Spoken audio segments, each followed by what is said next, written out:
白白风采空面的经验，变做动作在面，心肝调度语言嘅畅通。高雄县桃园乡有一个58岁嘅村民，风采嘅勇士继续看到家人本太岁打快铁，本出生机叫下山过后，佢行去见见爱屋客人夹夹走。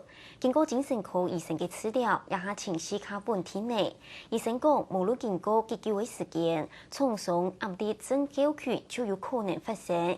检测按不缓嘅情形超过1年以上嘅时间，就应该要积极去请专家嘅天数，增做得更强伤害。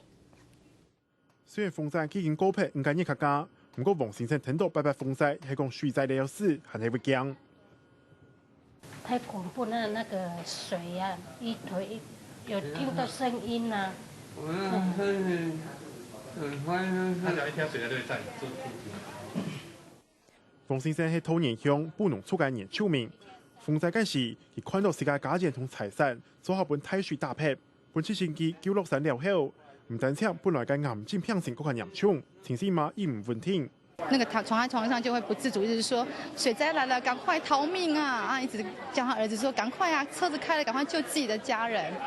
經過沖災災變嘅人，可能會出現煩躁、脫手嘅鏡頭，會經想到災害發生嘅情形，壓力係靜態。精神科醫生講，無論災難嗰批急救，創傷壓力、症候群隨時都可能發作，民眾聽出來較驚心跳。最在意、最担心的还是伤害自己跟伤害别人的危险性。这个创伤后压力症候群是这些症状要必须持续1个月以上，所以如果只是说几天啊、1-2个礼拜，它就可以改善的话，那当然我们就不需要太担心啦。長期情緒無穩定，不只會影響生活同手寫，還可能引發高血壓，也係心臟病嘅條身體嘅偏執。醫生提醒，可比情緒有問題，也係煩躁超過1個月。是應該請醫生同社工嘅聽數，因為是有心性同空間，像是應付辛苦嘅家庭重建。客家新聞，綜合報道。